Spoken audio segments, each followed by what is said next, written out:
전능하사 천지를 만드신 하나님 아버지를 내가 믿사오며 그 외아들 우리 주 예수 그리스도를 믿사오니 이는 성령으로 잉태하사 동정녀 마리아에게 나시고 본디오 빌라도에게 고난을 받으사 십자가에 못 박혀 죽으시고 장사한 지 사흘 만에 죽은 자 가운데에서 다시 살아나시며 하늘에 오르사 전능하신 하나님 우편에 앉아 계시다가 저리로서 산자와 죽은 자를 심판하러 오시리라.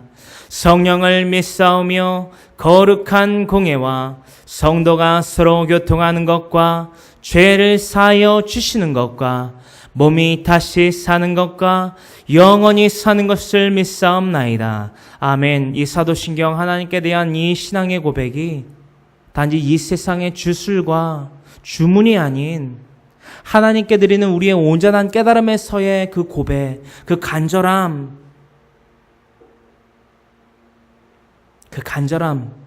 하나님께 대한 우리의 믿음의 고백이 되기를 간절히 소망합니다. 예수와 함께 있던 자 중에 하나가 손을 펴 칼을 빼어 대제사장의 종을 쳐 그 귀를 떨어뜨리니 이에 예수께서 이르시되 내 칼을 도로 칼집에 꽂으라. 칼을 가지는 자는 다 칼로 망하느니라. 너는 내가 내 아버지께 구하여 지금 12군단 더 되는 천사를 보내시게 할 수 없는 줄로 아느냐. 내가 만일 그렇게 하면 이런 일이 있으리라 한 성경이 어떻게 이루어지겠느냐 하시더라. 아멘. 오늘 마태복음 26장 51절로부터 54절의 말씀을 가지고 어떤 칼을 가지고 계십니까? 어떤 칼을 가지고 계십니까? 이 주제가 여러분들과 제 가운데 의해서 저 가운데 의해서 선포되었을 때 어떠한 것을 생각하시고 어떠한 것을 연계해서 상상을 하게 되십니까? 우리 집에서 흔히 쓰는 또한 그 주방에서 흔히 쓰는 칼을 말하는 것이 아닙니다. 쌍둥이 칼, 장미칼, 그 어떠한 칼을 말하는 것이 아니라 우리 가운데에 중심으로 있는 그 마음이 무엇이간데 우리가 날마다 사용하고 휘두르고 그 칼집에서 빼내는 그 칼의 용도가 왜 하나님이 원하시는 것과 다른 이치로, 다른 방향으로, 다른 목표를 삼고 사용되고 있느냐라는 것입니다. 하나님 오늘 우리에게 물으십니다. 하나님의 그 성령을 통해서 우리의 가슴을 치시며 이 질문을 던지고 계신다라는 것입니다. 내 품에 있는 그 칼에, 내 품에 안겨져 있는 그 칼의 속성은 무엇이냐? 그 칼로 무엇을 얻고자 함이냐? 그 칼로 얻을 수 있는 것이 무엇이냐? 하나님 오늘 우리에게 물으십니다. 그 물음에 대한 답을 분명히 찾게 되는 오늘의 귀한 날, 복된 날, 선포의 날 되기를 간절히 소망합니다. 마태복음 26장 51절로부터 54절에 있습니다. 예수와 함께 있던 자 중에 하나가 손을 펴, 예수님의 제자 중 하나가 손을 펴 칼을 빼어 대제사장의 종을 쳐 그 귀를 떨어뜨리니, 이 사건 예수님이 겟세마네에서 동산에서 기도를 마치시고 내려오시는 그 길에 그 길목 가운데에서 대제사장과 그의 종들이 예수님을 흉계로, 즉 수작으로 잡으려 오는 그 사건의 현장입니다. 마태복음 26장 51절에 이 기록되어 있습니다. 예수와 함께 있던 자 중에 하나가 손을 펴 칼을 빼어 대제사장의 종을 쳐 그 귀를 떨어뜨리니. 자, 오늘날 마태복음 26장 51절로부터 54절 가운데에서 나오는 이 세 가지 단어, 큰 단어인데요. 이 단어 헬라어로 우리가 알아보기를 원합니다. 칼을 빼어냈다라고 합니다. 세 가지 단어를 알아볼 터인데요. 우리가 잠깐 이렇게 짚고 넘어가기를 원합니다. 아포스파오라는 헬라어가 있습니다. 이 아포스파오의 뜻은 빼어내다 혹은 떼어놓다 라는 뜻을 함포하고 있습니다. 칼을 뺐다라는 것입니다. 우리가 오늘날 우리의 칼집에서 검을 꺼내야 되는데, 칼을 꺼내야 되는데 그 칼 아포스파오 해야 된다라는 것입니다. 우리의 칼을 아포스파오 해야 된다라는 것입니다. 무엇이라고요? 우리의 칼을 아포스파오 해야 된다. 자, 우리의 검 혹은 칼을 아포스파오 해야 되는데 그 검을 무엇이라 한다고요? 헬라어로 마카이라라고 한다라는 것입니다. 히브리어와는 다르게 헬라어는 왼쪽에서 오른쪽으로 씁니다. 히브리어는 오른쪽에서 왼쪽으로 쓰지요. 우리가 헬라어 마카이라라고 하면은 뭐라고요? 검 혹은 칼의 의미를 갖고 있습니다. 검을 아포스 파워 해야 된다라는 것입니다. 검을 뭐하다라고요? 아포스 파워, 검을 꺼내라. 검을 꺼내라. 그래서 파타소 하라라는 겁니다. 파타소 하라라는 겁니다. 파타소가 뭔 뜻입니까? 때리다 혹은 치다, 스트라이크, hit이라는 것입니다. 파타소 하라. 검을 꺼내서 파타소 하라라는 것입니다. 첫 번째 뭐 하라고요? 아포스파오, 즉 처음부터 마카이라, 아포스파오, 파타소. 자, 이 세 가지 단어가 오늘날 우리의 심령 가운데에 깊숙이 팽배하게 자리 잡아야만 한다라는 것입니다. 이 파타소, 내리쳐야 되는 것, 아포스파오 해야 된다라는 것, 무엇인지 우리가 분명히 알아야만 합니다. 우리의 육신의 정욕과 탐심대로 내 형제를 치고 내 유익을 구하기 위해서 육신의 정욕으로 말미암아, 탐심으로 말미암아 내 형제를 욕되게 하고 해치는 것이 아니라 이 검으로 무엇을 해야 되는지, 무엇으로 아포스 파워를 해야 되는지 알아봐야만 한다라는 것입니다. 오늘 본문 말씀은 마태복음 26장 51절로부터 54절을 가지고 어떤 칼을 가지고 계십니까? 라는 질문이 우리에게 던져졌습니다. 자, 이 겟세마네 가운데에서, 이 사건 가운데에서 베드로와 예수님은 왜 그랬냐라는 겁니다. 그 예수님의 제자 중 하나가 갖고 있던 칼을 빼내어서 대제사장의 종의 귀를 내려쳤다라는 것입니다. 그 사건. 베드로는 왜 그랬고 예수님은 왜 그랬냐라는 것입니다. 예수님이 뭐라 하셨습니까? 칼집에 도로 칼을 집어넣어라. 아포스 파워해서 우리가 내려쳐야 된다라고 했는데 그 칼을 집어넣으라고 하셨다라는 것입니다. 누가요? 예수님이요.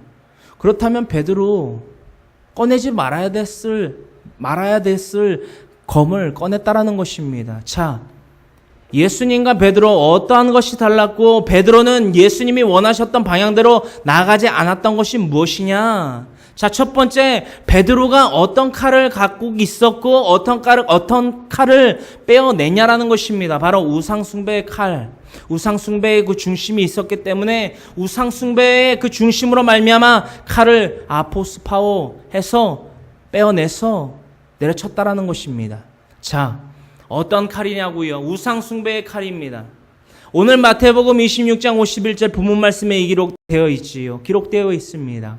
예수와 함께 있던 자 중에 하나가 손을 펴 칼을 빼어 대제사장의 종을 쳐 그 귀를 떨어뜨리니 이에 예수께서 이르시되 내 칼을 도로 칼집에 꽂으라. 칼을 가지는 자는 다 칼로 망하느니라. 할렐루야. 할렐루야. 칼을 도로 칼집에 꽂으라는 것입니다. 우리의 생각대로라면은 예수님의 제자라면 예수님이 잡혀가는 그 상황 가운데에서 가만히 있는 것이 부당하고 부정된 일이라고 생각할 수 있다라는 것입니다. 그런데요 말이죠. 예수님께서 그 베드로에게 칼을 도로 칼집에 꽂으라. 아포스 파워 한 그 칼을 도로 칼집에 꽂으라고 말씀을 하셨다라는 것입니다. 왜냐? 칼을 가지는 자는 다 칼로 망하느니라. 어떤 칼을 가지고 계십니까? 우리의 중심 가운데 어떤 칼을 가지고 계시냐라는 것입니다. 우리가 계속해서 알아볼 터인데 베드로의 중심, 그 마음에는 어떠한 마음의 중심이 있었기 때문에 예수님은 그 중심을 가지고서 칼을 빼내어 그 대제사장의 귀를 내려친 그 베드로의 그 칼 도로 집어넣으라고 하셨을까요? 요한복음 18장 10절에는 오늘 본문 말씀 마태복음 26장 51절로부터 54절에는 명확히 기록되어 있지 아니한 그 종의 예수님의 제자의 정체에 대해서 기록하고 있습니다. 요한복음 18장 10절로부터 11절의 말씀을 다 같이 함께 합독해 보기를 원합니다. 이에 시몬 베드로가 칼을 가졌는데 그것을 빼어 대제사장의 종을 쳐서 오른편 귀를 베어버리니 그 종의 이름은 말고라. 예수께서 베드로더러 이르시되 칼을 칼집에 꽂으라. 아버지께서 주신 잔을 내가 마시지 아니하겠느냐 하시니라. 아멘. 요한복음 18장 10절로부터 11절의 말씀입니다. 베드로와 예수님 무엇이 차이가 있었고 무엇이 달랐길래 왜 그 칼집에 칼을 집어넣으라고 말씀을 예수님께서 베드로에게 전하셨는지 분명히 나와 있는 사건입니다. 이 요한복음 18장 10절로부터 11절의 말씀만 읽어 보시더라도, 묵상해 보시더라도 이 사건의 개요와 이 사건의 정체와 이 중심이 무엇인지 알게 되며, 그래서 그치지 않고 이제는 그 말씀과 그 사건의 그 교훈을, 그 책망을, 바르게 함을, 하나님의 의로 교육하기에 유익한 이 성경의 말씀의 이 사건을 우리의 중심으로 가져와야만 한다라는 것입니다. 시몬 베드로가 말입니다. 왜 예수님에게 책망받고 왜 예수님을 보호하려고 했던 그 행실을 지적받았냐라는 그 이유와 근본을 기록하고 있는 이 두 구절의 말씀 함께 살펴보기를 원합니다. 이에 시몬 베드로가 칼을 가졌는데 그 겟세마네 그 사건 가운데 의해서 시몬 베드로가 갖고 있던 칼, 그 칼의 정체에 대해서 우리가 알아보고 있다는 것입니다. 그 칼을, 그것을 빼어 아포스 파워하여서 대제사장의 종을 쳐서 오른편 귀를 베어버리니 그 종의 이름이 무엇이라고요? 말고라는 것입니다. 말고라는 대제사장의 종의 귀를 내려쳤다라는 것입니다. 우리가 봤을 때는 당연한 것 아닙니까? 당연한 것 아닙니까? 여러분들, 제가 종교법이 더욱더 강화돼서 이 강단에서 동성애 옹호 발언을 하게끔, 또는 동성애 연애를 하다가 결혼을 하는 자들에게 주례를 서야 된다라는 그것을 거부했을 시에 잡혀가게 되는 그 지경에까지 만약에 이르게 된다면, 제가 잡혀갔을 때 여러분들은 가만히 계시겠습니까? 예, 가만히 계셔야 됩니다. 절대 누구를 막아서거나 절대 누구에게 이 베드로와 같이 칼을 빼지는 않으시겠지만 무력으로 맞서서는 안 된다라는 것입니다. 마찬가지입니다. 여러분들은 이해가 안 되시겠지요. 하나님의 종이자 필요한 교회에 다니면 황모세가 잡혀가는데 그들을 잡아가려는 그들 앞을 막아서야 되는 게 당연한 것 아닌가? 근본을 알아야만 된다는 것입니다. 왜 막지 말아야 되냐 하면, 제가 여러분들 앞에 좋아 보이고 거룩히 보여지기 위해서가 아니라, 하나님이 이 말씀을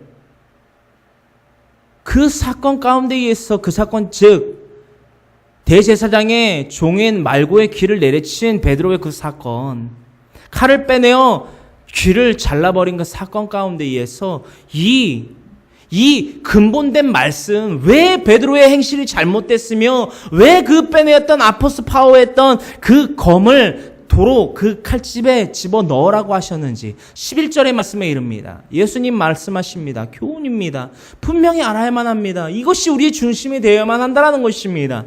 예수께서 베드로더러 이르시되 칼을 칼집에 꽂으라. 아버지께서 주신 잔을 내가 마시지 아니하겠느냐 하시니라. 할렐루야. 11절의 말씀이 무슨 말씀인지 이해가 되십니까? 이 말씀을 이해를 하셔야만 한다는 것입니다.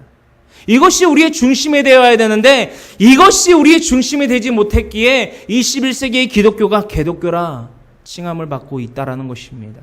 불명예입니다. 하나님의 영광을 가리우는 일입니다. 그러한 행실을 했기 때문에 기독교가 개독교가 되어가고 있다는 것입니다. 개독교가 되지 기독교가 되고 싶지 않으십니까? 이 11절의 말씀을 분명히 깨닫고 우리의 마음 가운데에 분명한 그 칼을 빼내는 중심이 되어야만 합니다. 베드로의 중심은 이것이 아니었다라는 것입니다. 칼을 칼집에 꽂으라. 아버지께서 주신 잔을 내가 마시지 아니하겠느냐 하시니라. 예수님의 중심을 보았을 때에 베드로의 중심이 무엇인지 보여지지요. 증명된다라는 것입니다. 즉 아버지께서 주신 잔, 즉 이 땅 가운데 예수님이 내려오신 그 분명한 목적이 무엇입니까? 원시복음 창세기서 3장 15절의 말씀과 같이 여자의 후손이 내 머리를 슈프 즉 박살 내리라. 그리고 너는 그의 발꿈치를 상하게 할지니라. 예수님 이 땅에 희생, 미랄이 되어 이 땅에 내려오셨다라는 것입니다. 그것이 바로 아버지께서 주신 잔이라는 것이지요. 베드로는 아버지께서 주신 잔을 예수님께서 마시지 못하게끔 그 앞을 가로막았다라는 것입니다. 제자들에게 말하십니다. 내가 대제사장들에게 잡히고 내가 수모를 당하고 내가 채찍을 맞고 내가 십자가에 달려 죽으리라. 그것만 오로지 제자들은 관심이 있습니다. 베드로가 항변하여 예수님에게 이릅니다. 그게 무슨 말입니까? 내가 내 목숨을 다해서라도 그 일이 결코 예수님 당신에게 일어나지 않게 하겠습니다. 이 말의 의미를 분명히 알아야만 합니다. 왜 베드로가 예수님을 보호하겠다라고 그 말씀을 예수님에게 전했는지를 분명히 알아야만 합니다. 그것은 충성이 아닙니다. 한마디로 항변을 했다라는 것은 예수님에게 따져 물었다라는 것입니다. 당신은 내게 도깨비방망이와 같은 존재인데 내가 당신을 그림자처럼 지금 내 가족도 버리고 내 아비도 버리고 내 장모도 버리고 당신을 그림자처럼 따라다니는 이유가 뭔데? 당신이 이 땅 가운데에 내려온 메시아 즉 시오니즘의 완성하는 그 완성자이기 때문에 내가 따라다니는데 죽겠다고? 당신 못 죽어. 이것이 말입니다. 요한복음 18장 11절의 말씀이 아버지께서 주신 잔, 즉 이 땅의 미랄로서, 즉 이 땅의 하나의 미랄로서 희생의 제사의 제물로서 내려오신 예수님이 마셔야 되고 행하셔야 될 십자가 대속의 사건이고 또한 부활의 사건인데 그것을 가로막다라는 것입니다. 왜냐고요? 우리가 시오니즘에 대해서 나눠봤습니다. 시오니즘. 저 언덕에서 보이는 그 다윗성, 즉 예루살렘. 그 땅에 임할 하나님의 그 임재, 다시 한번 임할 그 예루살렘에 임할 다윗 왕국이 어떠한 것입니까? 사울이 정말 불명예스러운 죽음을 맞이하고 다윗이 그 자리를 차지하게 하십니다. 다윗은 군사력이면 군사력, 지혜면 지혜, 그 어떠한 것 하나 빠진 것 없이 열방 가운데 의해서 그 이름이 기세등등 높아집니다. 물질, 금, 은 없는 것이 없습니다. 물질로서 풍요한 다윗성입니다.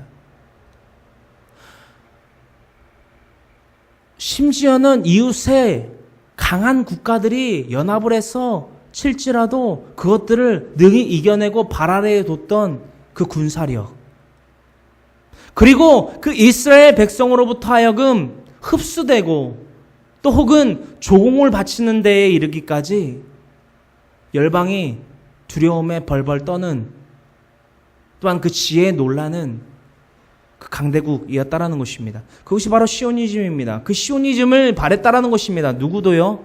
베드로도 말입니다.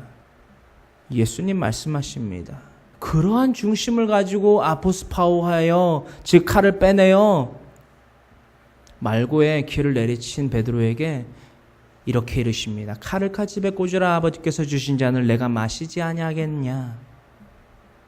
아버지의 뜻을, 하나님의 뜻을 가로막는 것이 바로 베드로라는 것입니다. 자, 두 번째, 어떤 칼을 가지고 계십니까? 어떤 칼을 가지고 계십니까?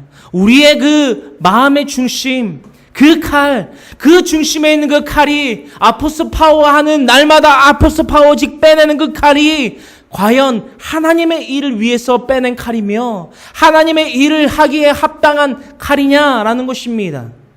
그 칼.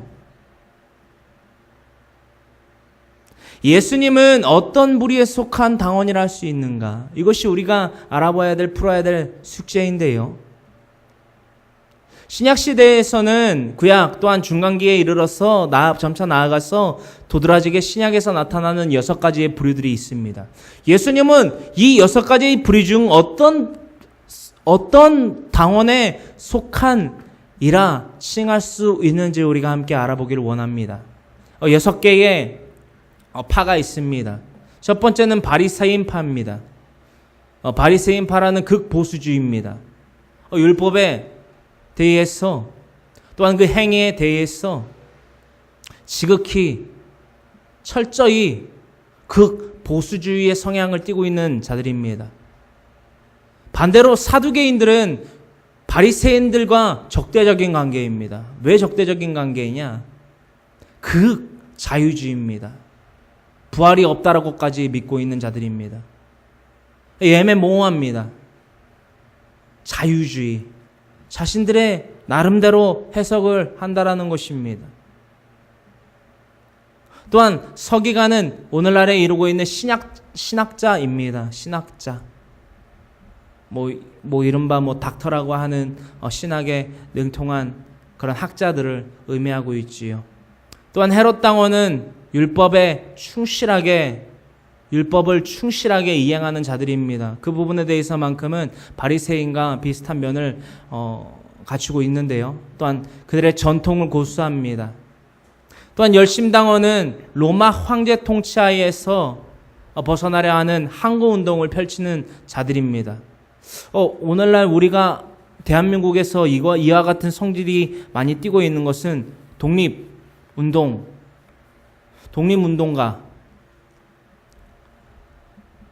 독립운동가의 성향을 띠고 있는 자들이라 할 수 있습니다. 가나나인 시몬이 바로 열심당원이라고 우리가 알고 있지요. 항거운동을 펼치는 민족투사와 같은 이들입니다. 또한 6번째는 예센인들입니다. 에세네파라고도 하는데요. 한편으로는 사회사본을 기록한 자들로서 그렇게 알려져 있습니다. 또 아니라고 하는 자들도 덜어 있는데 저는 맞다라고 보는 성향에 가깝습니다. 또 에센인들은 하나님께 대하여서 그의 행실을 거룩하게 하는 자들입니다. 그래서 에세네파는 그 행위가 거룩하게 하기 위해 있어서 공동체 삶을 살고 또한 외적으로는 또한 가급적 결혼을 안 하는 사람들의 파 중에 하나입니다. 세례 요한 또한 에세네파에 속해 있고요. 이렇게 6가지의 파가 있습니다. 예수님은 여러분들이 한번 맞춰보시기를 원합니다.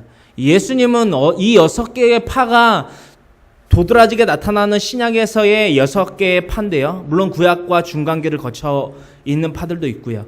이 6개의 파 중에 어떠한 파에 예수님은 속해 있다라고 생각을 하십니까? 한번 알아맞혀 보십시오.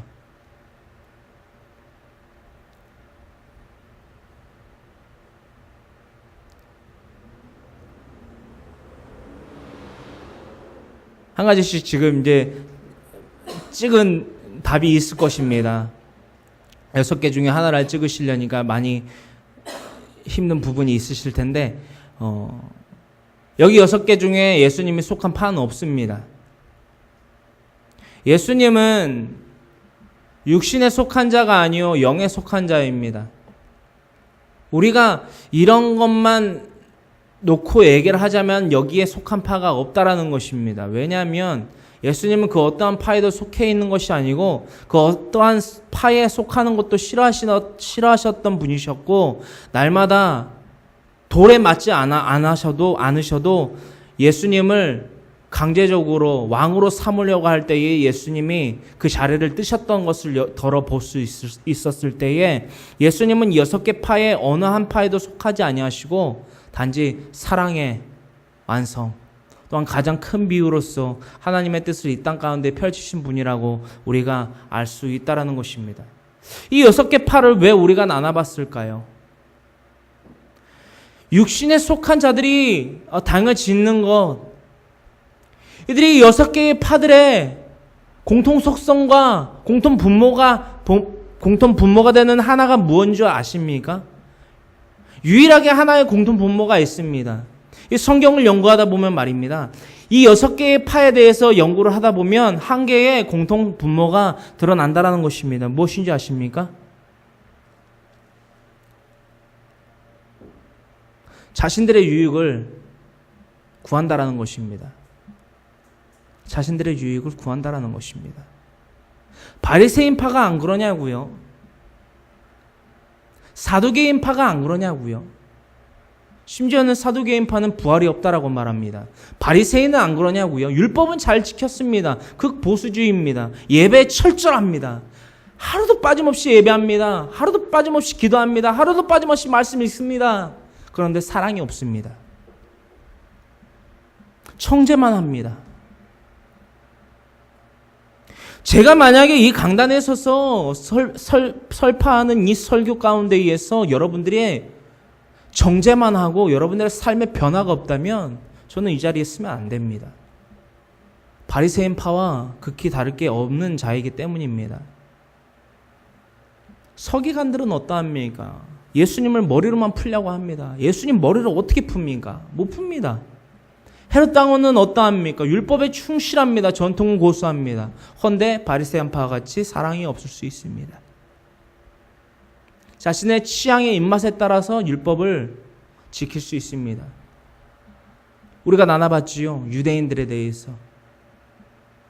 유월절날에 전통에 의하여서 일하면 안 되는데 모유를 먹여야 되는 엄마가 애를 굶길 수 있습니까? 못 굶기지 않습니까? 그래서 유대인의 랍비들에게 가갖고 청했습니다. 랍비들, 선생님들, 제가 보시다시피 산모지 않습니까? 내 아이한테 젖을 먹여야 되는데 유월절날 일을 하면 안 되지 않습니까? 그것도 노동이거든요. 어떻게 해야 됩니까? 그들끼리 그 여인을 잠시 뒤로 물려놓고 회의를 합니다. 랍비들끼리. 저 여인 저거를 노동으로 쳐야 되는가? 노동보다는 저거는 생명이랑 연계가 된 거니까. 왜냐하면 아기가 모유를 못 먹으면 어떻게 됩니까? 죽습니다. 그치요? 굶어 죽습니다. 저건 생명이랑 연계가 된 거니까 이거는 율법에서부터 조금 약간은 차이를 둬도 될 것 같습니다. 그래서 그 아이의 엄마에게 말합니다. 예, 젖만 먹이십시오. 모유만 수유하십시오. 아, 감사합니다. 돌아갔습니다. 그런데 몇 날이 못 돼갖고 또 옵니다. 와갖고 뭐라고 그랬다고요? 뭐라고 그랬다고요? 뭐 이를테면 이런 거지요. 모유를 먹였더니 모유를 먹이고 나면 아기를 뭐를 해야 된다고 그럽니까? 등을 치면서 트름을 해야 된다라고 합니다. 그래서 모유만 먹였더니만은 이번에는 애가 소화가 안 돼서 트름을 시켜줘야 된다라는 겁니다. 그래서 또 와갖고 재청을 합니다. 랍비들이요, 애가 모유 수유를 했는데 트름을 안 해갖고 애가 체합니다. 트름만 하게 해주십시오. 또 회의를 합니다. 그래, 이건 생명이랑 연계된 걸 수도 있으니까 애기가 뭘 알겠어. 그래, 모유를 뗄 때까지만 이렇게 양해를 해주자. 트름하게 하십시오. 나의 입맛과 나의 율법과 나의 상황의 대처에 따라서 그 율법이 달라진다는 것입니다. 전통은 고수할지라도 그럴 수 있다는 것입니다. 또한 열심당원이 우리가 나누고자 하는 그 중심 가운데에서 큰 영향을 볼 수 있을 것입니다. 로마 황제 통치하에서 항거운동을 펼치는 것. 베드로도 어찌 보면 열심당원에 속한 그런 것이라 할 수 있죠. 왜냐하면 시오니즘을 갈망하는 그 베드로의 중심이 아포스 파울을 하게 했기 때문입니다.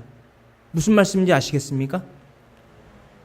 육적인 열심과 예수님을 따라다녔던 이유가 시오니즘이기 때문입니다. 이 열심당원, 항거운동을 펼치는 것, 로마 황제의 통치로부터 벗어나는 것, 베드로도 이와 같은 생각을 하고 있었다라는 것이지요. 에세넬파 어떠합니까? 하나님 앞에서 거룩한 자들이 되기를 원했다라는 것입니다. 그러면서 자신의 육적인 열심으로 살려고 했다라는 것입니다. 예수님은 말입니다. 이 육적인 것, 수많은 비유와 그 구약에서의 사건과 그 선지자들의 기록을, 외침을 들어서 말씀을 숱하게 하셨지만 그 중심에는 그들의 병고침도 아니요, 그들의 안진뱅이가 일어남도 아니요, 죽은 자를 살리시는 것도 아니요, 그 모든 사건의 중심이 무엇이었느냐? 평안이 아니요, 검을 주러 오셨음을 우리가 분명히 알아야만 한다라는 것입니다. 이 6개의 파 가운데에서 하늘의 뜻을 이 땅 가운데 펼치기 위해서 노력하는 자들이 누가 있겠냐라는 것입니다. 이들의 중심은 말입니다. 이 6개의 파들의 공통 분모는 자신의 유익을 근거로 삼고 중심으로 삼고 있다라는 것입니다. 자, 오늘 본문 말씀 마태복음 26장 53절에 다음과 같이 이루고 있지요. 너는 내가 내 아버지께 구하여 지금 12군단도 더 되는 천사를 보내시게 할 수 없는 줄로 아느냐. 베드로에게 이르셨다라는 것입니다. 너는 내가 내 아버지께 구하여 지금 12군단 더 되는 천사를 보내시게 할 수 없는 줄로 아느냐.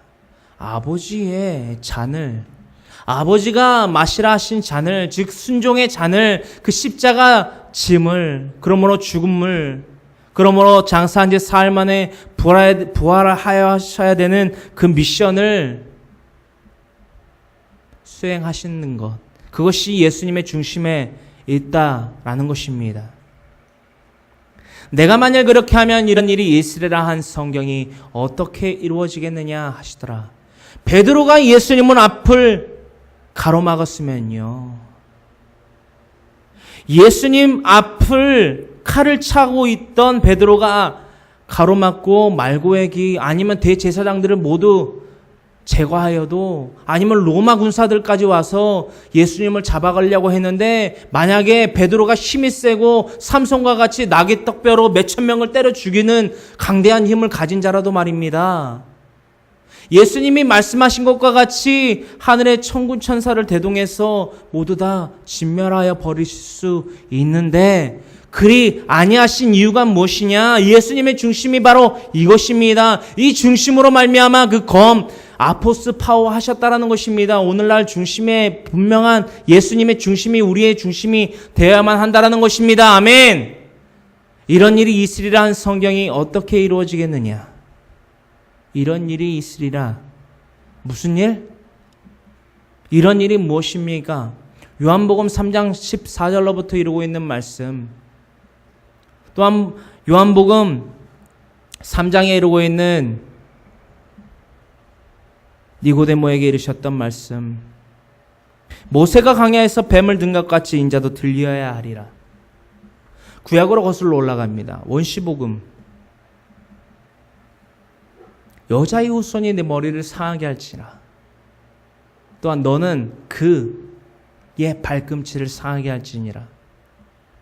이미 원시복음으로부터 말미암아 하나님이 육신의 몸을 입고 이 땅에 내려오실 것을 약속했다 안 하셨다? 하셨다라는 것입니다. 이런 일이 이루어져야만 하는데, 이런 일이 이루어져야만 십자가의 대속의 은혜가 펼쳐져야만, 잡히셔야만, 능욕을 당하셔야만 채찍에 맞으셔야만 우리가 나음을 입고 십자가에 달리셔 돌아가심으로 말미암아 우리가 생명을 얻게 될 수 있는 기회를 얻게 된다는 것입니다. 그것을 무엇으로 보여주셨다? 부활 사건으로 통해서 보여주셨다. 이 모든 것이 십자가 사건과 부활 사건이 일어나야만 하는데 불구하고 베드로는 그것을 막아섰다라는 것입니다. 예수님 그런 베드로에게 이렇게 이르셨다라는 것입니다. 이런 일이 있으리라 한 성경이 어떻게 이루어지겠냐? 우리가 우리의 중심에 그 빼내어야 될 그 칼, 그 아포스 파워 해야 될 그 검이 무엇이 되어야만 하겠냐라는 것입니다. 우리의 자식입니까? 우리의 물질입니까? 우리의 인간적인 관계입니까?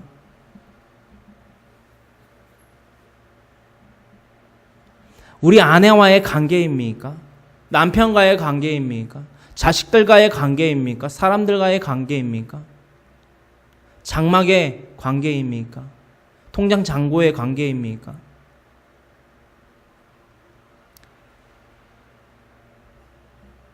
제가 여러분들에게 묻고자 합니다. 우리의 중심 가운데 예수님 계십니까?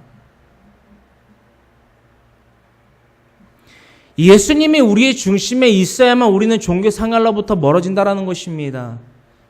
예수님이 우리 중심 가운데 있는 것이 무엇이냐고요? 하나님의 일을 이루는 것입니다. 하나님의 일을 이루지 못하게 하는 것이 바로 우리의 중심이라는 것입니다. 말고의 길을 내리친 베드로가 빼어낸 그 칼의 중심은 무엇이라고요? 이 땅에서의 부귀영화입니다. 여러분들이 이 땅에서의 부귀영화 누리시길 원하시지 않습니까? 예수님보다 돈이 더 중하고요. 때로는 말입니다. 교회라는 공동체 가운데서 어떠한 성향들이 도드라지느냐? 돈을 벌기 위해서 교회 공동체 가운데 들어옵니다. 돈을 벌기 위해서 장로의 직함을 삽니다. 돈을 벌기 위해서 목사의 안수를 받습니다. 돈을 벌기 위해서 사역을 가장한 하나님의 일인 그 사역을 가장한 사업을 합니다. 오늘날 이게 현실입니다. 여러분들의 중심을 들여다보십시오. 예수님이 계십니까?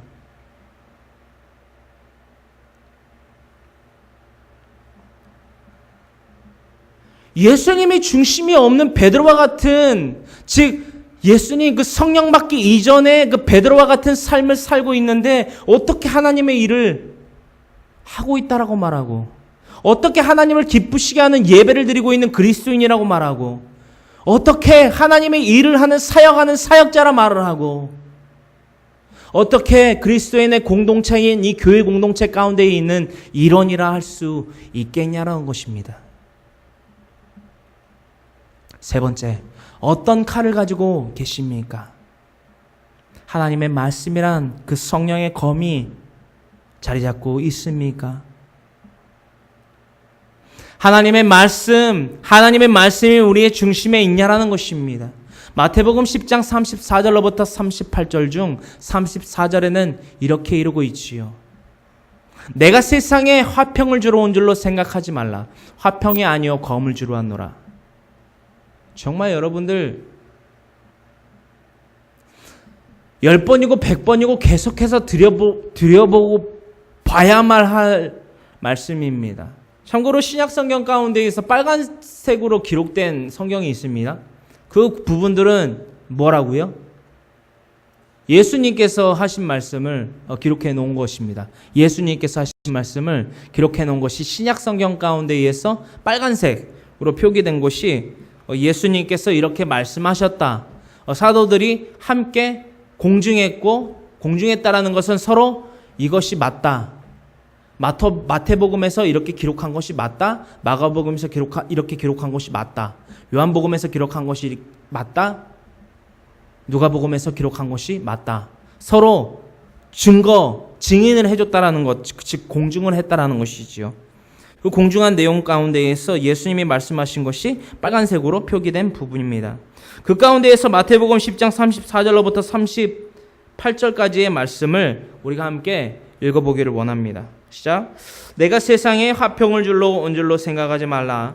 화평이 아니요 검을 주러 왔노라. 내가 온 것은 사람이 그 아버지와 딸이 어머니와 며느리가 시어머니와 불화하게 하려 함이니 사람의 원수가 자기 집안 식구리라. 아버지나 어머니를 나보다 더 사랑하는 자는 내게 합당하지 아니하고 아들이나 딸을 나보다 더 사랑하는 자도 내게 합당하지 아니하며 또 자기 십자가를 지고 나를 따르지 않는 자도 내게 합당하지 아니하니라. 아멘. 심지어는 말입니다. 39절에 뭐라고 예수님께서 말씀하셨냐면요. 우리 목숨에 대해서, 가치에 대해서 말씀하시면서 이렇게 이르십니다. 자기 목숨을 얻는 자는 잃을 것이요 나를 위하여 자기 목숨을 잃는 자는 무엇하리라? 얻으리라. 이 34절로부터 그렇습니다. 39절에 예수님의 이 말씀, 황모세 말 아니고요. 예수님 말씀입니다. 가장 첫 번째 잠깐 짚고 넘어가자면, 우리가 지난번 알아봤기 때문에 잠깐 짚고 넘어가자면, 신천지가 이 말씀을 어떻게 악용을 하느냐? 우리의 형제, 즉 아비, 어미, 며느리, 시어머니, 형제가 원수라고 예수님 말씀하지 않으셨냐? 그러니까 너희 원수인 너희 가족들한테 연락도 하지 말고 신천지에 나와서 성경 공부나 하고 전도나 해라. 39절에는 뭐라고 되어 있느냐? 자기 목숨마저도 귀한 것으로 여기지 아니하고 하나님, 즉 예수님의 그 복음 전파를 위해서 살아라. 너희들한테 무엇이 중요하냐라고 하며 그 신천지에 전력을 다하게끔 합니다. 그런데요, 이 말씀이 틀린 것이, 그 말씀에 악용했다라는 것이 무엇이냐면, 예수님의 이 중심, 또한 우리에게 이르셨던 그 말씀의 핵심이 무엇이냐면, 내가 온 것은 사람이 그 아버지와 딸이 어머니와 며느리와 시어머니와 불화하게 하려 함이니, 사람의 원수가 자기 집안 식구니라. 이게 본질이 아니고요. 무엇이냐면, 37절에 이러고 있는 것과 같이 아버지나 어머니를 나보다 더 사랑하는 자는 내게 합당하지 아니하고 아들이나 딸을 나보다 더 사랑하는 자도 내게 합당하지 아니한다라는 것입니다. 이 말씀을 또 풀어야 됩니다. 뭘 해야 되느냐? 가나안 땅에 입성한 이스라엘 백성들을 통해서 풀어야만 합니다. 그 이방의 신들을 섬기는 자들을 의미합니다. 누가요? 자기 집안 식구 말입니다. 여러분들 자기 집안 식구들이 우상 숭배를 하고 있다면 철저하게 권면을 해야 됩니다. 그 우상 숭배가 뭐라고요? 신상을 세워놓고 그곳에 제단을 쌓고 머리를 조아리는 것만이 우상 숭배가 아니라는 것입니다. 물질이요 우상 숭배고요. 장막에 대한 중점을 하나님보다 더욱더 주는 것이 우상 숭배고요. 자녀에 대한 교육이 하나님보다 앞선 것이 우상 숭배고요. 건강을 하나님보다 더욱더 우선시 놓는 것이 우상 숭배고요. 사람과의 만남을 하나님보다 더 우선시 두는 것이 우상 숭배라는 것입니다. 그것이 바로 우상 숭배라는 것입니다. 신천지가 이 말씀을 악용하는 것이 바로 이것인다라는 것입니다. 38절에 이릅니다. 또 자기 십자가를 지고 나를 따르지 않는 자도 내게 합당하지 아니하니라. 이게 그리스도인이라는 것입니다. 갈라디아서 5장 24절로부터 26절에 이르고 있지요. 그리스도 예수의 사람들이 이미 그 십자가의 육체와 함께 정욕을 십자가에 못 박았느니라. 그러므로 만일 성령으로 살면 성령으로 행할지니 헛된 영광을 위하여 서로 투기하지 말지니라. 아멘. 이것이 그리스도인이라는 것입니다. 필요한 교회라는, 또한 아무개 교회라는, 뭐뭐뭐 교회라는 그 예배에 건물에 나와서 앉아있다라고 해서 그리스도인이 아니라는 것입니다. 나와주는 것 없고요.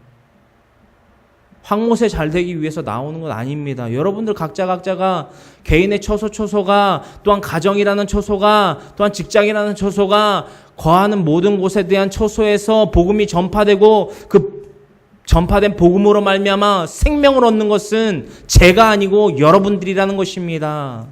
많은 사람들이 착각합니다. 많은 사람들이 개척교회에 나와서 이른바 소위 말하는 갑질을 하려고 합니다. 필요한 교회는 그런 거 절대 없습니다. 제가 잘 되는 건 아닙니다. 저는 그저 청지기 역할을 하는 것 뿐입니다. 황모세는요 청지기입니다. 이곳의 주인은 하나님이시고요. 이곳의 주인은 황모세가 아닙니다. 계속해서 거듭거듭 말씀을 드립니다. 왜냐고요? 잊지 마시라고 말입니다. 이곳의 주인은 누구시다? 하나님이시다. 그렇습니다. 이것이 예수님의 중심이고요. 이것이 우리의 중심이 되어야만 합니다. 이 중심이 뭐라고요? 하나님보다 다른 것들을 더욱더 사랑하는 것, 하나님의 영원하신 능력과 신성으로 말미암아 지음받은 이 천지와 천지 가운데에 드러난 모든 만물을 하나님보다 더욱더 사랑하는 것, 이미 썩어져 없어져 버릴 것들을 사랑해서 무엇합니까? 우리의 육체 또한 썩어져 없어져 버릴 것 아닙니까? 우리의 자녀 또한 썩어져 없어져 버릴 육체 아닙니까? 그 육체 살리고 싶으십니까? 온전한 예수 그리스도의 복음을 전하십시오. 그 복음이 뭔지를 모르십니까? 문제 있는 겁니다. 문제 있는 겁니다. 화평이 아니요 거물주로 왔노라. 베드로가 꺼내든 그것 말고 말입니다. 예수님의 중심에 있던 그것 말입니다. 요한복음 3장 14절로부터 16절에 이 복음 기록되어 있지요. 예수님의 중심이 바로 이것입니다. 예수님의 중심에 있던 아포스 파워 하셨던 그 검이 바로 이것이라는 것입니다. 다 같이 우리 요한복음 3장 14절로부터 16절의 말씀을 함께 합독하시는데요. 이것이 무엇이다라고요? 예수님 중심에 있던 검이라는 것입니다. 말씀이 곧 검입니다. 말씀이 어떠한 말씀, 즉 중심, 어떠한 검이 예수님의 중심에 있었고 그것을 꺼내 드셨고 사용하셨는지, 또한 우리가 마음에 예수님의 중심인 예수님의 그 중심에 있던 검을 담아야 되고 꺼내야 되고 사용해야 된다라고 이 시간 나누고 있는데, 그것이 무엇인지 분명히 알아보고자 함입니다. 우리 다 같이 요한복음 3장 14절로부터 16절의 말씀을 합독합니다. 모세가 광야에서 뱀을 든 것 같이 인자도 들려야 하리니 이는 그를 믿는 자마다 영생을 얻게 하려 하심이니라. 하나님이 세상을 이처럼 사랑하사 독생자를 주셨으니 이는 그를 믿는 자마다 멸망하지 않고 영생을 얻게 하려 하심이라. 14절에 이렇게 이루고 있습니다. 모세가 강야에서 뱀을 든 것 같이 인자도 틀려야 하리니. 여러분들, 이 말씀을 우리 중심에 새겨야 된다는 것입니다. 세상의 말입니다. 예수님이 이 말씀을 하셨어요. 너희도 이와 같이 행하고 생각하고 그 중심에 아포스 파워를 할 그 검, 이 말씀, 이 중심이 바로 이것이 되어라고 말씀하시며, 직접 그 니고데모에게, 또한 더욱더 나아가서 오늘날 저와 여러분들에게 이 말씀, 이 중심을 너희의 마음 가운데 두라 말씀하십니다. 모세가 강야에서 뱀을 든 것 같이 인자도 틀려야 하리니, 즉 십자가에서 죽어야 된다는 것입니다. 내가 십자가에 죽어야만 너희가 거듭남을 이룰 수 있다. 다시 날 수 있다. 즉 영원히 죽는 자가 아니요 영원히 살 자로 거듭 태어나야만 한다. 불과 성령으로 나야 한다. 할렐루야. 거듭나야 된다라는 것입니다. 이 거듭남, 예수 그리스도가 십자가에 달리지 않고서는 거듭남을 이 땅에 더할 수 없다라고 말씀하십니다. 여러분, 곰곰이 생각해 볼 필요도 없지 않습니까? 정말 솔직하게 대답해 보십시오라는 질문을 드릴 필요도 없지 않습니까? 우리가 살아가는 대상이 누구입니까? 우리 자신을, 내 자신을 포함해서 우리가 죽을 수 있을 만큼 사랑할 수 있는 존재가 누가 있습니까? 내 아들이요? 내 딸이요? 거짓말하지 마십시오. 내 목에 칼을 들여대면요, 내 목에 칼을 들여대고 내 아들의 목에 칼을 들여대고 내 딸의 목에다 칼을 들이댄 상태로 셋 중에 하나만 찔러라, 아니면 한 명만 빼고 나머지는 다 찔를게. 자, 누구를 찔를까? 라고 누군가 질문을 던져본다라고 하십시오. 나를 찔르십시오라고 대답하실 수 있을 것 같습니까? 못합니다. 이것이 인간이에요. 그런데 말입니다, 우리는 사랑을 논합니다. 사랑. 내가 내 아들을 사랑하고 내가 내 딸을 사랑하고. 그러나 말입니다, 현실은 무엇인고 하니 내 딸을 내 자신보다 더욱더 사랑할 수 없다라는 것입니다. 거짓말하지 마십시오. 왠 줄 아십니까? 속성입니다. 인간의 속성입니다. 그리스도인이 사랑해야 될 우선순위랑도 맞물려 있는데요. 가장 먼저 하나님을 사랑해야 되고요. 그 다음에 납니다. 이게 철저한 바뀔 수 없는 정의입니다. 그런데 예수님은 그것을 초월하신 분이라는 것입니다. 내가 달려야 된다. 왜? 사랑을 베풀고 사랑이 그저 말로써 즉 원시복음이 3장 15절 창세기서 3장 15절에 말뿐인 하나님이 되지 않기 위해서는 내가 달려야 된다. 달려야 된다. 내가 죽을게. 나 죽으려고 이 땅에 왔어.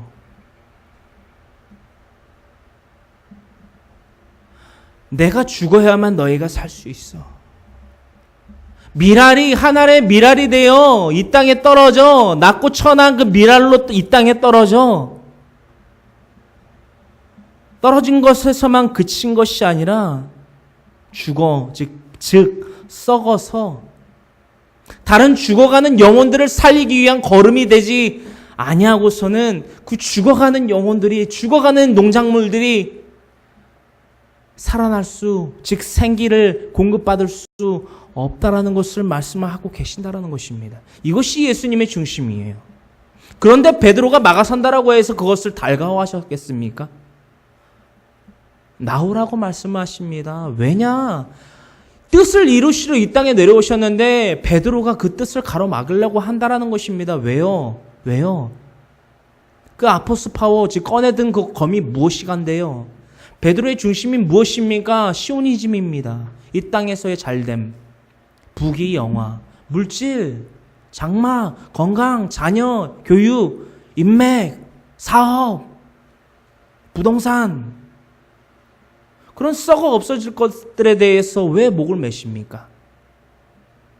우리의 중심이 바로 이것이 되어야만 한다는 것입니다. 모세가 광야에서 뱀을 든 것 같이 인자도 들려야 하리니 이는 그를 믿는 자마다 영생을 얻게 하려 하심이니라. 할렐루야. 우리가 죽어야만 우리가 십자가에 달려야만 그리스도의 복음을 깨닫게 된다는 것입니다. 날마다 타협하지 않습니까? 내가 오늘 교회를 나가야 돼 말아야 돼. 교회 안 나와도 됩니다. 교회 안 나와도 돼요.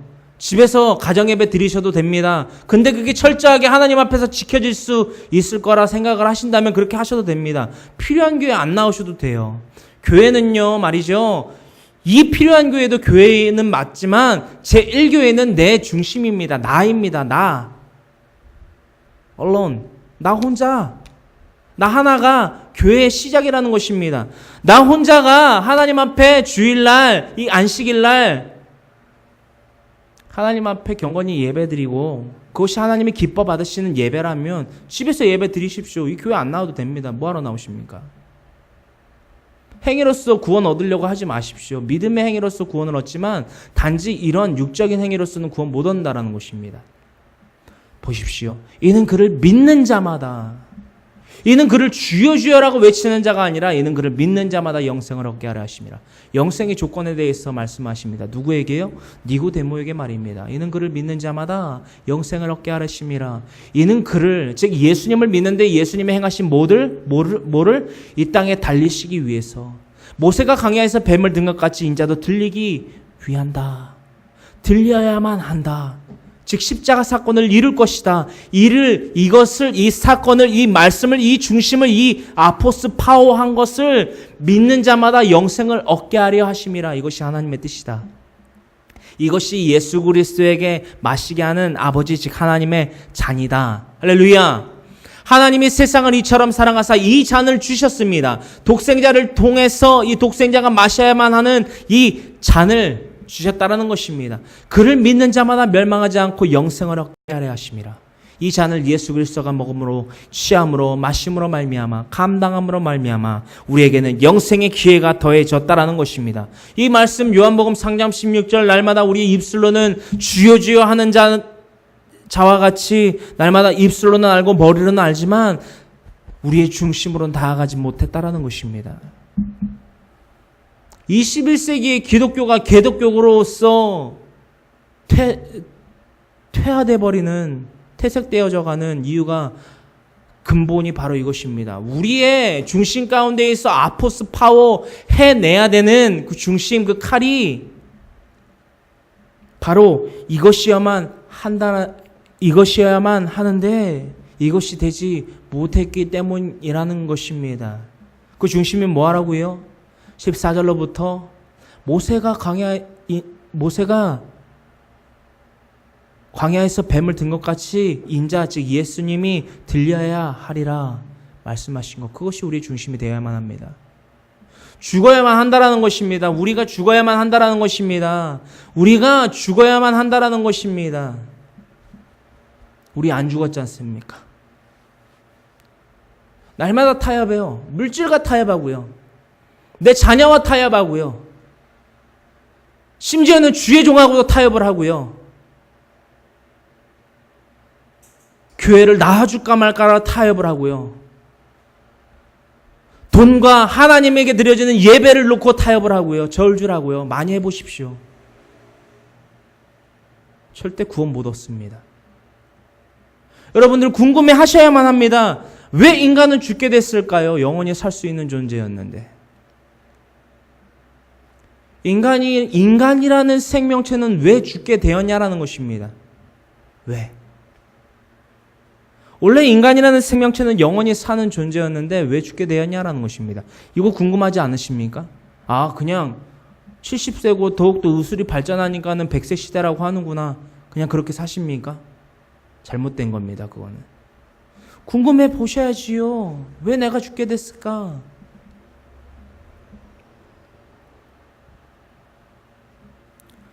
유한한 생명이 있다면 더불어 나아가서 무한한 생명도 있을 거라는 생각을 하셔야만 한다는 것입니다. 할렐루야! 할렐루야! 그 무한한 생명을 얻기 위해선 우리가 죽어야만 한다는 것입니다. 죽어야만 한다는 것입니다. 그 중심에 예수 그리스도의 마음을 품기 위해서는 우리가 죽어야만 한다는 것입니다. 예수 그리스도의 마음을 우리의 중심에 품어야만 한다는 빌립보서 2장 6절로부터 8절의 말씀. 우리의 마음에, 너의 마음에 이 마음을 품으라. 그 마음은 곧 누구의 마음이다? 예수 그리스도의 마음이니 빌립보서 2장 6절로부터 8절에 이루고 있는 바와 같이 그는 근본 하나님의 본체시나. 그는 누구입니까? 예수님이라는 것입니다. 우리의 마음에 누구의 마음을 품으라고요? 예수님의 마음을 품으라는 것입니다. 빌립보서 2장 6절로부터 8절입니다. 그는 근본 하나님의 본체시나. 하나님의 그 능력, 그 영원하신 능력과 신성, 그것을 취할 것으로 여기지 아니하시고 도리어 그것들을 취할 것으로 여기지 아니하시고 이 땅에 하늘의 미랄이 되어 땅에 떨어져 낮고 천한 이 땅에 사람들과 같이 되셨고 종의 형체를 가지사 사람들과 같이 되셨고 죽기까지 복종하셨으니 즉 죽기까지 복종하셨으니 종의 형체를 가지면 말입니다. 죽기까지 복종하신다라는 것입니다. 할 수밖에 없다라는 것입니다. 베드로가요. 예수님 앞을 막았었습니다. 대제사장만 온 것이 아니라 칼을 찬 용병들이 왔다라는 것입니다. 그런데 그들을 칼로 공격을 합니다. 누가요? 베드로가요.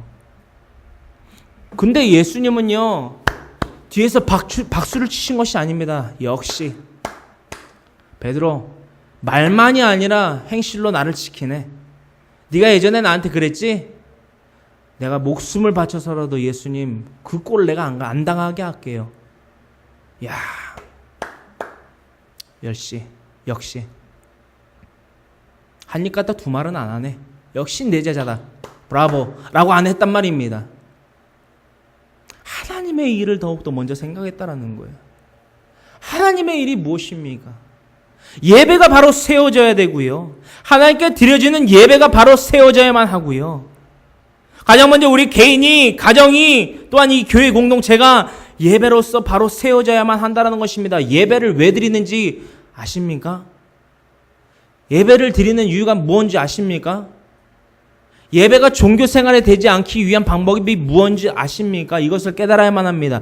예수 그리스도께서 빌립보서 2장 6절부터 8절의 말씀과 같이, 창세기서 3장 15절의 원시 복음과 같이, 요한복음 3장 14절로부터 16절에 이르고 있는 바와 같이 이 땅에 우리의 육신의 몸을 영원히 살리시기 위해서, 영생할 존재로 거듭나게 하시기 위해서, 죽은 우리의 영혼을 되살릴 수 있는 기회를 더하시기 위해 있어서 이 땅에 내려오셨다라는 것입니다. 그래서 십자가 사건을 일으키셨습니다. 원시복음인 창세기서 3장 15절의 말씀인 첫 번째, 여자의 후손이 네 머리를 상하게 할 것이요. 두 번째, 너는 그의 발꿈치를 상하게 할지니라. 역순으로 발꿈치를 먼저 상하셨습니다. 그치요?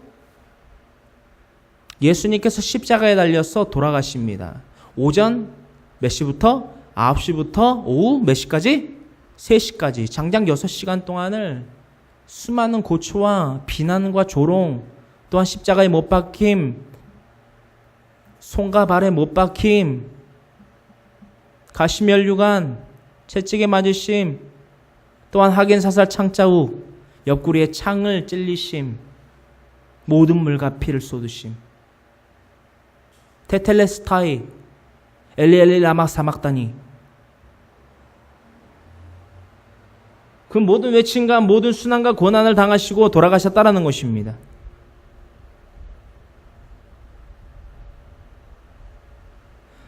단지 인간의 희생일 수 있습니다. 그렇게 여겨질 수 있습니다. 그런데 말입니다,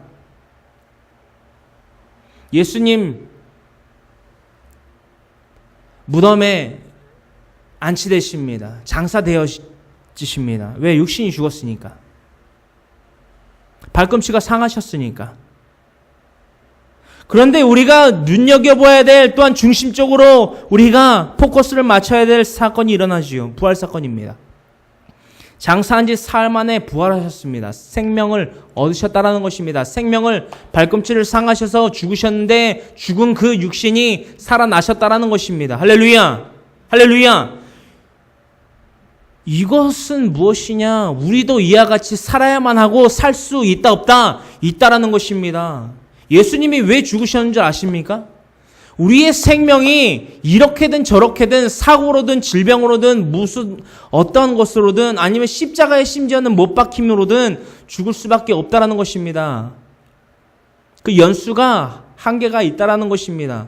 사건 사고로 안 당해도요, 인간의 장기의 손상과 퇴화로 말미암아 죽게 된다라는 것입니다. 그런데 죽은 그 영혼이, 그 육신이 다시 살아날 수 있다 없다? 있다라는 것을 부활 생명을 통해서 보여주셨다라는 것입니다. 그러나 그것은 단지 제네레이션만이 아닙니다. 영생할 존재로서 거듭난다라는 것입니다. 할렐루야! 이것에 대한 감사함을 우리가 표하기 위해 있어서 안식일을 제정하여서 예배를 드리는 것입니다. 그런데 우리에게 생명의 기회를 더하신 것이 바로 십자가 사건이고 부활 사건인데요. 이것보다 우리에게 더 중요한 것이 있다라고 생각을 하십니까? 돈이요. 내 자녀요. 내 자녀에 대한 교육이요. 장막이요. 사람들과의 만남이요. 필요한 교회는 그런 거 일절근절합니다. 뭘 해야 되는데 어디를 가야 되고 그냥 가십시오. 다. 심지어는 제 아내가 만약에 그런다면 전 제 아내도 보낼 겁니다. 그리고는 이 필요한 교회는 적어도 이 필요한 교회로는 출입을 못합니다. 다른 교회 가십시오. 좀 공포드립니다. 우리의 중심에 하나님이 있다면 안식일로서 제정한 이 예배의 날을 철저하게 지켜야만 한다는 것입니다. 우리의 마음에 있는 곳에 우리의 그 보물 또한 있는 것입니다. 우리의 마음은 어디에 있습니까? 저는 천국에 있고요. 그 십자가 사건과 부활 사건에 대한 감사의 의미에 있습니다. 여러분들의 마음은 어디에 있습니까? 집에 있습니까? 내 남편에게 있습니까? 내 아내에게 있습니까? 내 자녀에게 있습니까? 그곳으로 가십시오.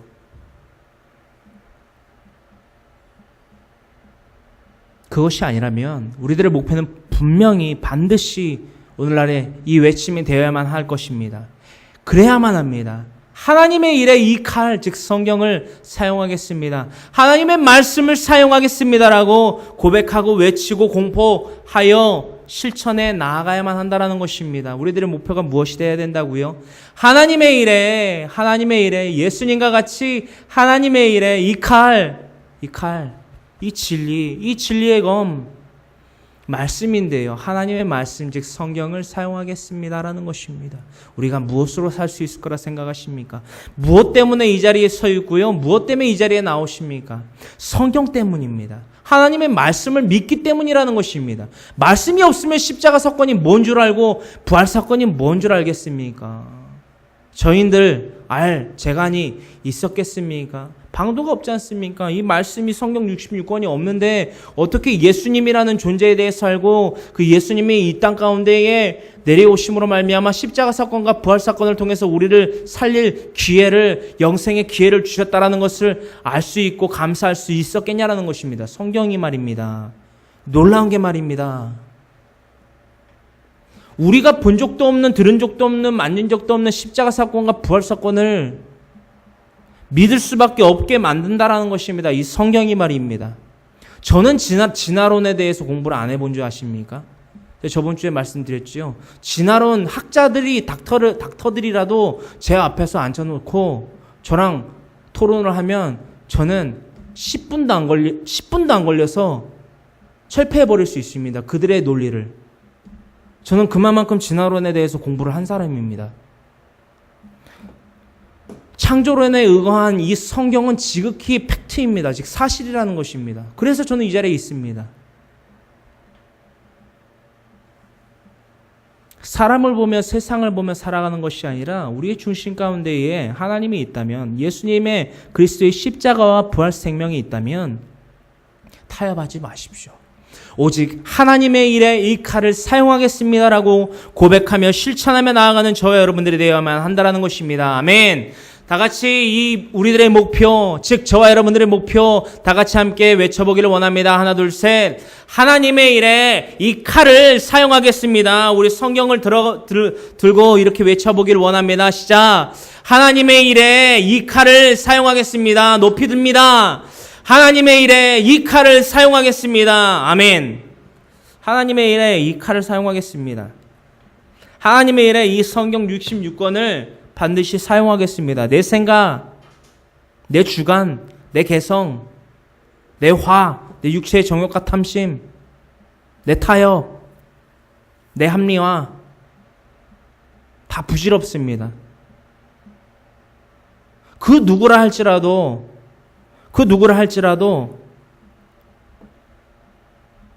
그 어떠한 세상의 지식을 가진 자들이라 할지라도 성경 말씀을 중심으로 삼고 있는 자들에게 와서 그 육신의 자랑을 할 때라면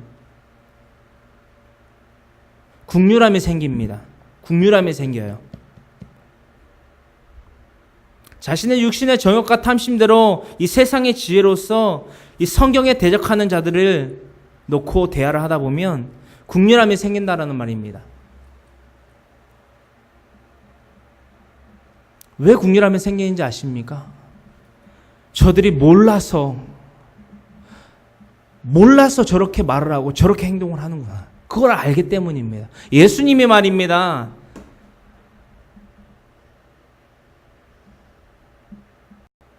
심지어는 강도인 바라바를 내어주고 바라바의 죄를 사해주고 대신해서 흉계로, 즉 신성모독으로 잡힌 예수님이 십자가에 달리기 시전 채찍으로 맞으시고 조롱을 당하시고 뺨을 맞으시고 얼굴에 침을 뱉음을 당하시고 가시면류관을 쓰시고 홍포로 조롱을 당하시고 자신의 키보다도 더욱더 무겁고 큰 십자가를 지시고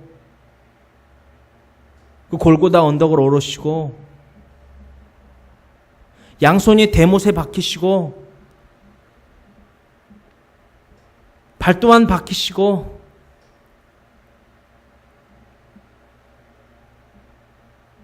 유대인의 왕이라는 마지막 그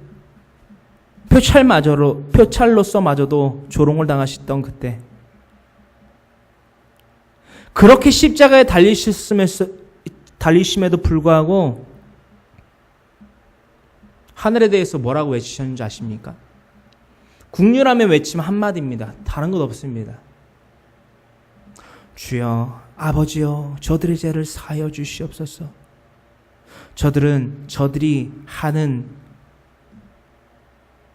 저 행실을, 저 죄악을 모르니이다. 모르니이다. 저와 여러분들의 중심에 예수님이 없으면 그 국률함의 메시지가 끊임없이 예수님으로부터 하여금 우리에게로 전해져야만 한다라는 것입니다. 왜냐고요? 모르니까. 복음이 뭔지도 모르고요.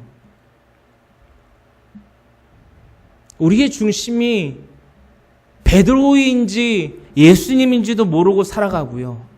안식일이 뭔지도 모르고요. 안식일이 왜 중요한지도 모르고요. 예배가 왜 중요한지도 모르고요. 하나님과 돈을 놓고, 하나님과 내 자녀를 놓고, 하나님과 내 성격을 놓고, 하나님과 내 성질을 놓고, 하나님과 내 육신의 정욕을 놓고 저울질을 하는데, 그들이 알면 그러하겠습니까? 모르기 때문에 그러하다라는 것입니다. 모른 대로 둘 겁니까? 성경 66권은 한글로 써져 있습니다. 이걸 몰라서 되겠습니까? 왜 모르냐고요? 우리 머리로 이해하려고 그러니까. 머리로 성경 66권을 이해하려고 하지 마십시오. 헛된 노력입니다. 서기관들이 신학자들입니다. 우리가 알아봤던 그 6개의 파 중에 서기관들이 신학자에 속하는 자들입니다. 그들이 예수님에 대해서 알기에 예수님을 십자가에 못 박았겠습니까? 그 신학자들이, 신학에 능통한 자들이, 율법에 능통한 자들이 그 율법을 잘 알고 그럼으로써 말미암아 그 율법에 드러나 있는 하나님의 영원하신 능력과 신성을 통한 하나님의 뜻을 알기 때문에 예수 그리스도를 십자가에 못 박았습니까? 부활 사건을 보고서도 예수님을 안 믿었습니까? 제자들은 다릅니까? 제자들도 똑같습니다. 머리로 어떻게 하나님 이해합니까? 어떻게 십자가 이해하고 어떻게 부활 생명, 무덤에서 사신 예수님 믿을 수 있습니까? 못 믿습니다. 철저하게 엎드려야 됩니다. 이 성경 66권은 제가 이번 주에 묵상한 것인데요. 이 성경 66권이 우리에게 왜 더하셨는지 아십니까? 우리의 정의를 꺾으려고? 아니요. 더 심각한 겁니다. 이 성경 66권에서 우리에게 더하고자 하시는 하나님의 메시지는 강력하게 한 가지입니다. 뭐냐면요. 우리를 죽이기 위함입니다. 죽이기 위함. 우리를 죽이기 위함이라는 것입니다. 우리가 죽지 않으면 살지 못합니다.